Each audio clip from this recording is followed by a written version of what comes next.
What drives a man to stand in the dark with a can of spray paint, facing a statue of the Virgin Mary, ready to erase her from the wall forever? 2 years of silent fury had built inside Daniel Warren until it demanded release. On that cold October night in Boston, he had come to destroy something sacred, a miracle of the Virgin Mary that ended with something Isaac could never explain to anyone. Before we continue, share in the comments where you're watching from and what time it is there. Let's see how far the miracles of the Virgin Mary have reached. And if you haven't yet joined our family, subscribe now, because here, each day, we witness the tender love and mighty power of the Mother of God. Daniel Warren was 41, a civil engineer who lived by precision. He designed bridges that carried thousands of cars every day across the Charles River and beyond. Numbers never lied to him. Load-bearing capacity, stress points, material fatigue. Everything had an answer if you studied the data long enough. He liked that certainty. It kept the world steady. At home in their modest house in Dorchester, life felt solid too. His wife Clara had been his anchor for 13 years. She taught third grade at the local Catholic school and carried a gentle warmth that made even the grayest Boston winter feel bearable. Their son Ethan had just turned 7. He collected baseball cards, built Lego towers taller than himself, and insisted on sleeping with a nightlight shaped like a rocket because astronauts never get scared. The family had routines: Friday pizza nights, Sunday walks along the Neponset River, summer trips to Cape Cod where Ethan chased waves until he collapsed laughing in the sand. Daniel did not go to Massachusetts. He respected Clara's faith the way he respected her love of gardening. He did not share it, but he would never pull up her roses. Every evening, she knelt beside the bed with a small porcelain statue of Our Lady of Grace on the nightstand. She prayed quietly, fingers moving over the beads of her rosary. Sometimes Daniel woke in the night and watched her. The soft light from the hallway caught the peace in her closed eyes. He never interrupted. He simply pulled the blanket higher over her shoulders and went back to sleep. Clara once tried to explain. "There are moments when the heart knows things the mind can't measure," she said, touching the statue lightly. Daniel smiled, kissed her temple, and answered, "As long as it brings you comfort, that's enough for me." He meant it. Faith was her language, not his. He spoke in equations and reinforced concrete. Then came the Thursday in early April. Daniel was finalizing load calculations for a new commuter rail bridge when his phone rang. Unknown caller. He almost ignored it. Deadlines loomed, but he answered. A woman's voice, calm and trained, said, "Mr. Warren, this is Massachusetts General Hospital. You need to come right away." The rest blurred. The phone slipping from his hand. The sprint through the office. The elevator that moved too slowly. Traffic on the Southeast Expressway that refused to part. He laid on the horn until his palm ached. He parked crooked across 2 spaces and ran through the automatic doors. A doctor met him in the corridor. Older man, gray at the temples, eyes heavy with the kind of fatigue that comes from delivering bad news too often. He placed a hand on Daniel's shoulder. There was a collision at the rotary near Fields Corner. A delivery truck ran the light. "We did everything possible. I'm sorry. Clara and Ethan, they didn't make it." The words landed like stones dropped into deep water. Ripples spread, but Daniel felt nothing at first. No tears, no scream, only a strange stillness, as if someone had paused the world and forgotten to press play again. The funeral took place 5 days later under a sky the color of wet slate. People said the usual things. They're at peace. God needed them. Time will heal. Daniel nodded at each sentence without hearing it. He chose the caskets. He signed the papers. He thanked everyone for coming. Then he went home to a house that no longer breathed. He returned to work after 2 weeks. Colleagues offered careful hugs and murmured condolences. They left a card on his desk signed by the entire structural team. Daniel thanked them, set the card aside, and opened his next set of blueprints. He calculated. He drafted. He approved. The numbers still added up. On the surface, he functioned. Inside, something had cracked. Not dramatically, not in a way anyone could see, but the crack widened a little more each day. He sold the house 6 months later. Too many rooms echoed. Too many doorways still waited for small feet to run through them. He moved into a one-bedroom apartment near Kenmore Square. Bare walls, single bed, a folding table for meals eaten alone. He kept almost nothing. Clara's books went to the school library. Ethan's toys filled donation boxes. One item remained in a taped cardboard box pushed to the back of the closet. The small porcelain statue of Our Lady that Clara had kept beside their bed. Daniel never opened the box. He simply knew it was there, like a bruise he refused to press. 2 years passed. The calendar turned without mercy. Mornings began with black coffee and ended with the same. Colleagues stopped asking how he was. Daniel preferred the silence. Questions required answers, and answers required feeling something he had locked away.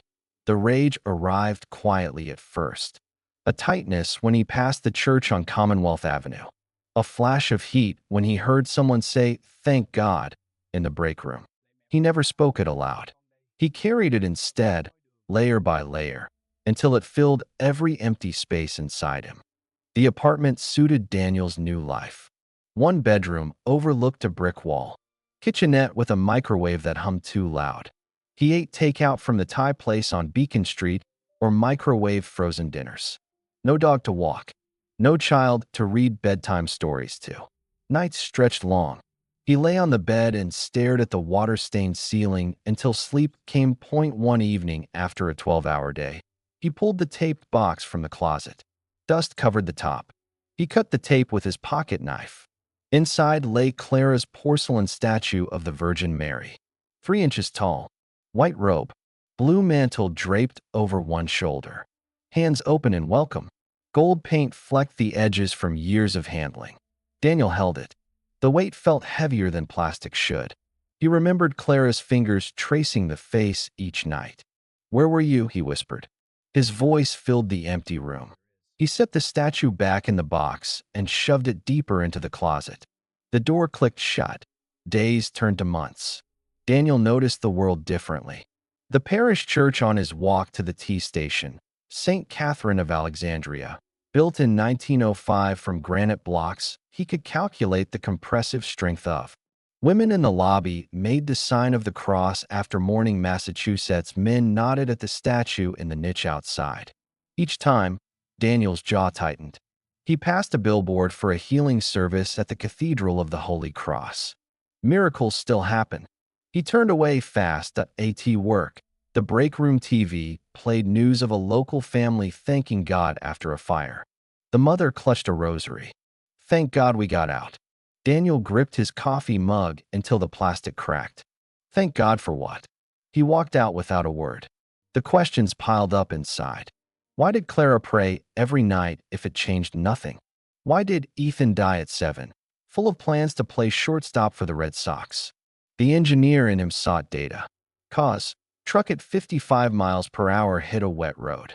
Effect: 2 lives ended. No divine intervention in the crash report. He kept it locked down. Built walls like the ones he designed for seawalls against storm surges. Colleagues invited him to the Fenway games. He said no. Friends from the old neighborhood texted. He read but did not reply. Grief groups met at the YMCA on Boylston. He drove past the sign twice, but kept going. Talking meant admitting the hole inside. Admitting meant falling in. October arrived. Leaves turned red and gold along the esplanade. Air carried salt from the harbor. Daniel checked his phone on the walk home from the office. October 17th. Clara's birthday. She would have turned 40. 40 meant the sabbatical she planned to Italy. Visiting the Basilica of Our Lady of Pompeii, where rose petals fell from the sky in 1947 during a service witnessed by thousands. Ethan would have started 2nd grade, trading Pokemon cards at recess. Daniel stopped on the sidewalk. Commuters flowed around him. A bus hissed brakes nearby. He reached the church without planning it. St. Catherine's facade rose 3 stories. Pointed arches. Stained glass glowed in the fading light. On the side wall, a niche held the statue. Our Lady of Grace, same as Clara's, protected by plexiglass. Blue mantle caught the street lamp. Hands prayerful, face calm. Daniel stared. You did nothing, he thought. Clara trusted you. Every night. He walked home, ate cold rice from a carton. Lay down. Sleep would not come. The clock hit 9:30 p.m. He sat up, pulled on dark jeans and a black hoodie, grabbed keys and wallet. The convenience store on Commonwealth glowed neon. Open till midnight. Daniel went to the back aisle. Spray paint cans lined the shelf. He picked the largest, black matte, industrial grade, the kind used for marking rebar on construction sites. 48 ounces.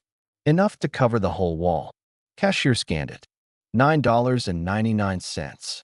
Daniel paid exact change. No small talk. Pocketed the can. Weight pulled at the fabric that he knew this crossed a line. Engineers fixed structures. They did not break them. But the pressure inside matched the stress formulas he ran daily. Yield strength exceeded. Failure imminent. 2 years of force needed release. The church sat a 10-minute walk away. Street quiet after rush hour. Wind rustled leaves across the pavement. Daniel's breath came steady. Heart picked up as he neared the corner. No cameras on this block. He checked months ago. Street lamp cast long shadows. Church doors locked since 7 p.m. Sidewalk empty. He shook the can. Ball bearings rattled sharp in the night air. First stroke hit the brick low. Black paint bloomed wet. Letters formed slow at first. Why? Then faster. Larger. Didn't. Each pull of the nozzle drained tension. You. The paint ran in drips down mortar lines. Stop. He stepped back. Wall transformed. Words stacked 3 feet high that he moved along the facade. Save. Them. Paint fumes mixed with autumn chill. Fingers numbed, but kept going. Clara. Letters jagged now. Raw. Ethan. 6 years old. The nozzle hissed continuous. He pictured the truck. The rotary slick with rain. Clara's last call. We're picking up milk. Love you. Prayed. The niche approached. Statue waited. Blue against brick. Daniel reached the niche. The statue stood at eye level. Blue cloak draped in gentle folds. Hands joined at the chest. Face tilted slightly downward, as though listening to every prayer ever offered on that sidewalk. The street lamp caught the plexiglass and cast a soft halo around her. Paint still dripped from the angry black letters higher on the wall. Dark streaks ran down the bricks like fresh wounds that he raised the can. Finger hovered over the nozzle. Up close, he saw the tiny chips in the porcelain. Same quiet whereas Clara's statue at home. Same serene gaze that had watched over their bedroom for 13 years. You let them die, he said. The words came out low and broken. She prayed to you every night. Every single night. And you let the truck take them anyway. He pressed. Nothing. The valve should have released. Paint should have burst forward. Instead, his finger locked, rigid, immovable, as if iron had replaced bone. He tried again. Harder. His forearm burned with effort. Still nothing. The can shook in his hand, but the trigger refused to move. Then the scent came. Roses, not faint, not distant. Thick and sweet, like petals crushed fresh. It flooded the cold October night, so suddenly Daniel staggered back one step. No garden nearby. No flower shop open. No wind carrying the fragrance. Just roses. Overwhelming, impossible, filling his lungs until he tasted them. He shook his head hard. Hallucination. Grief. Exhaustion. He lifted the can again, aimed straight at the face, pressed with everything he had. His entire right arm froze. Not pain. Not cramp. Complete paralysis. From shoulder to fingertips, the limb turned to stone. He commanded it to move. Nothing obeyed. The left arm still worked. He could clench his fist, but the right stayed locked. The spray can dangled useless at the end of it. Panic surged through his chest. He tried to step back. Legs seized next. Knees bent halfway, then held fast. He stood pinned in front of the niche, heart slamming against his ribs. Breath came in short, sharp bursts. The roses grew stronger, deeper, warmer, pressing against his skin, and then he felt her. Not a shadow, not a whisper, a presence. Real, heavy, warm. It wrapped around him the way sunlight fills a dark room. Slow, thorough, reaching every hidden corner. It moved through his veins, settled behind his eyes. Not frightening like danger, overwhelming like mercy when you have spent years believing you deserve none. His mouth opened. No sound came. Tears burned sudden and hot behind his eyes. He fought them. 2 years without crying. Not at the hospital, not at the graveside, not alone in the apartment. Now they rose anyway. A voice spoke, soft, feminine, clear as a bell in the silent street. Not loud, yet it filled everything. Son, why do you want to hurt me? The can slipped from fingers that could suddenly move. It struck the pavement with a sharp metallic clang that echoed off the bricks and rolled into the gutter. Daniel's knees buckled. He dropped. The first sob tore free, raw, ugly, unstoppable. Then another, and another. Shoulders heaved. Face burned. Tears streamed down his cheeks, mixed with cold sweat, dripped onto the concrete. He cried for Clara's voice calling, "Dinner's ready," from the kitchen. For Ethan's small arms around his neck after a Red Sox game. For the last grocery list still stuck to the fridge door. For unanswered rosaries.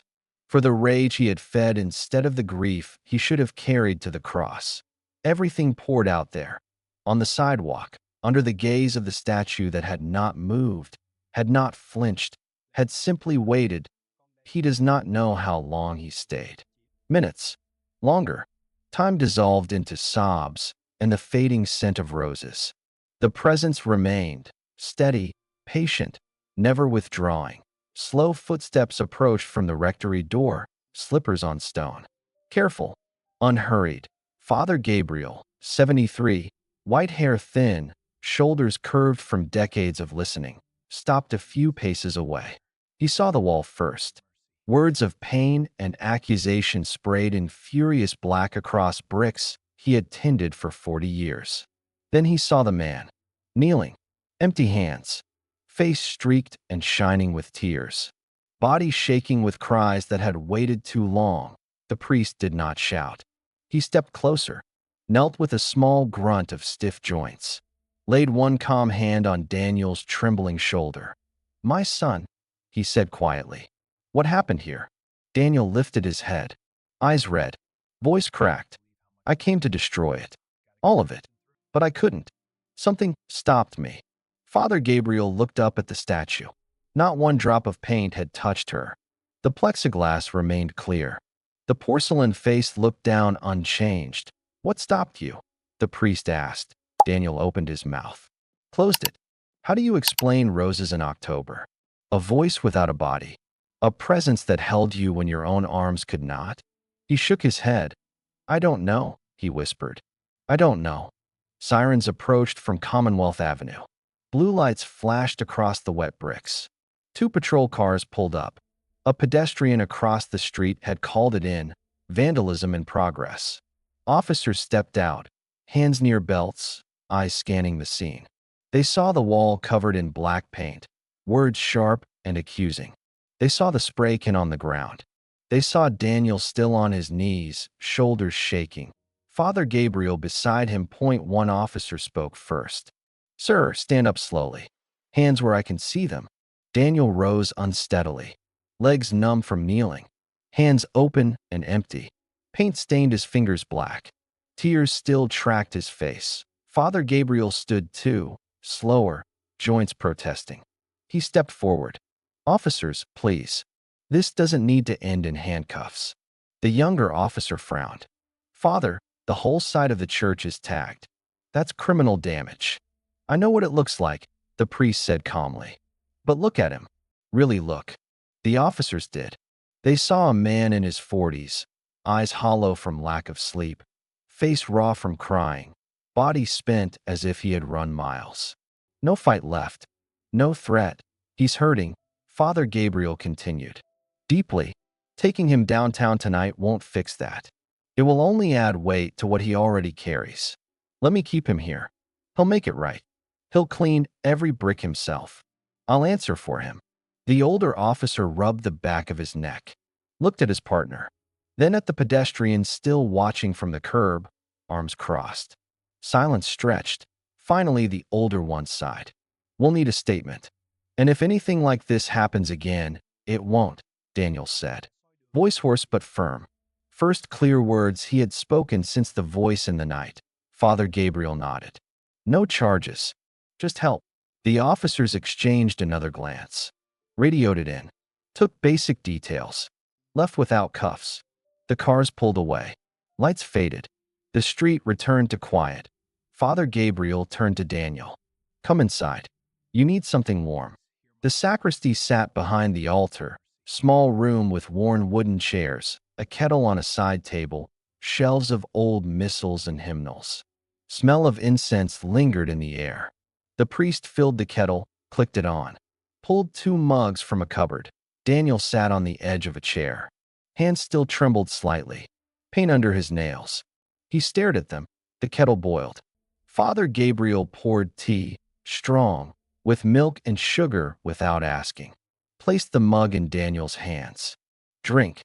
It helps." Daniel drank. Heat spread through his chest. First warmth in days. Father Gabriel sat opposite. Waited. No pressure. Just presence. Daniel spoke first. "My wife Clara. My son Ethan. 2 years ago. Car accident.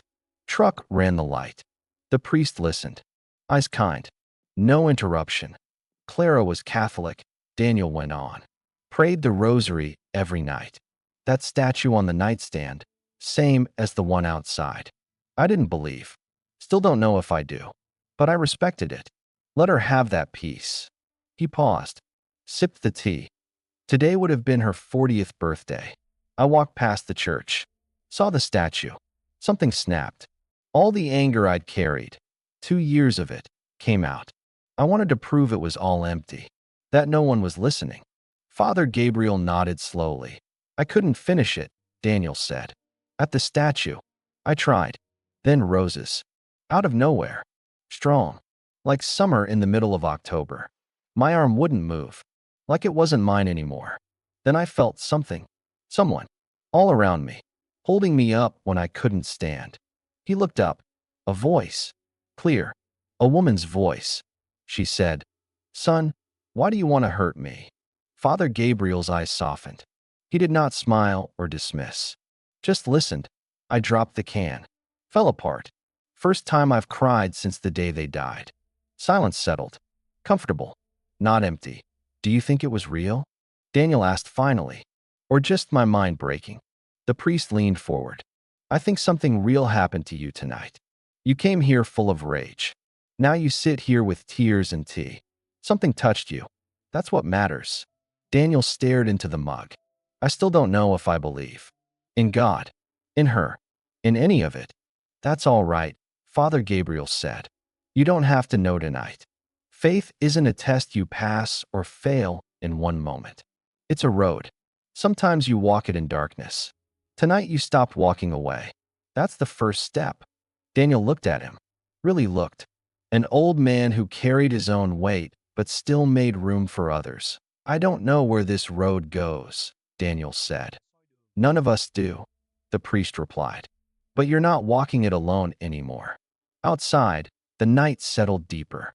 Inside, the tea cooled. 2 men sat in quiet that felt, for the first time in years, like the beginning of peace. In the weeks that followed, Daniel returned to St. Catherine's almost every evening after work. Not to pray, at least not yet. He came to repair. He bought industrial-grade cleaners from the hardware store on Tremont Street, the kind used to strip graffiti from concrete barriers on highway projects. He brought soft brushes, buckets, drop cloths. He worked in silence under the street lamp, scrubbing layer by layer until the black letters faded from the bricks. The first night Father Gabriel appeared with a thermos of coffee. "You don't have to do this alone," he said. Daniel shook his head. "I need to." The priest did not argue. He simply sat on the low stone wall nearby, sipping from his own cup, keeping company without words. Night after night, the wall came clean. Daniel pressure washed the stubborn drips, repointed the mortar where paint had seeped deep, even replaced a cracked brick he had damaged in his fury. When the facade looked almost new, he installed a small LED light above the niche, warm white, angled so the statue glowed softly at night without blinding passers-by. Father Gabriel watched from the rectory window and smiled. One evening, as Daniel packed up his supplies, the priest spoke. "You know I lost someone too." Daniel paused. The old man continued. "My younger brother, 19 years old. Motorcycle accident in 1972. I was 24, studying for the priesthood. Thought the world ended that day. Stayed angry for a full year. Angry at God, at the road, at myself for not being there. Nearly left the seminary." Daniel set the bucket down. "What changed?" "A priest told me something I've never forgotten. Pain doesn't vanish, but it can change shape. It can become the strength you offer to others who are still bleeding. That's what I saw in you that night. Too much pain for one man to carry alone." Daniel looked at the clean bricks, the untouched statue. "I don't know if I can do that." "You already started," Father Gabriel said simply. A few weeks later, Daniel joined the bereavement group that met in the parish hall every Thursday evening. 10 or 12 people, folding chairs in a circle, coffee urn in the corner. At first he sat silent, arms crossed, listening to stories of spouses gone too soon, children lost to illness, parents taken by time. No one pushed him to speak. After 6 weeks he did. "My wife Clara. My son Ethan. Car accident. 2 years ago." The words came out steady at first, then cracked.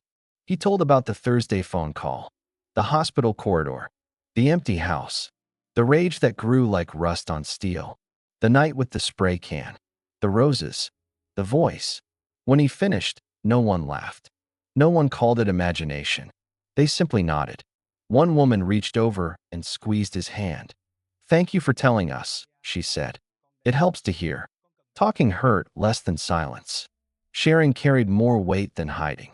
He began to look forward to Thursdays, not for answers, but for understanding. 2 years after that October night, 4 years since the accident, Daniel returned to the church on a Thursday afternoon. Same day of the week Clara and Ethan left.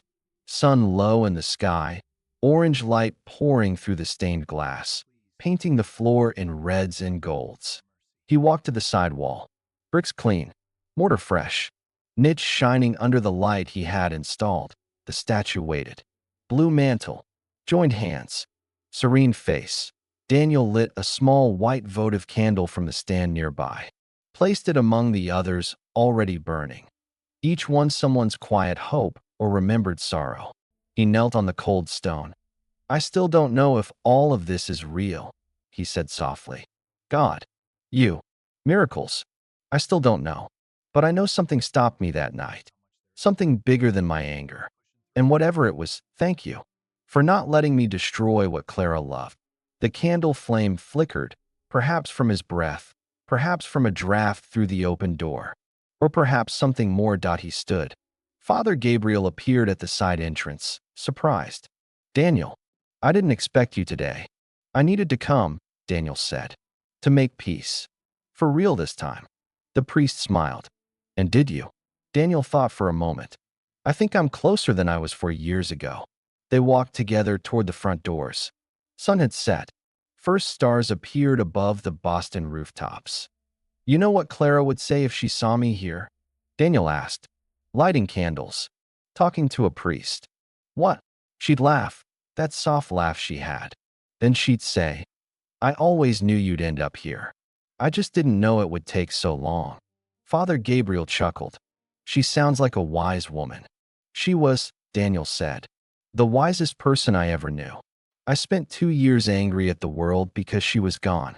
I should have spent those years honoring her, living the way she would have wanted. With kindness. With hope." "You're doing that now," the priest said. "I'm trying." They said goodbye at the door. Daniel promised to return. He didn't know exactly when or for what, but he knew he would. Before we close, I invite you to join our prayer community dedicated to the Virgin Mary. a place where people from every corner of the world come together to pray, share graces, and support one another. If your heart feels drawn to be part of this chain of prayer, click below to become a member today and pray with us. And if you've stayed until the end of Daniel's story, do one small thing for me. Write roses in the comments. The scent that changed everything. The sign that stopped the rage. I want to see how many hearts this reached. Every time I read roses, I'll know one more person believes the miracles of Our Lady still happen today. That if this touched you, subscribe and turn on notifications. Share your own miracle in the comments, big or small. Sometimes we just need a reminder that hope lives, even in the darkest nights. Share this with someone who needs to hear it. May the Virgin Mary continue to watch over you and your family. Amen.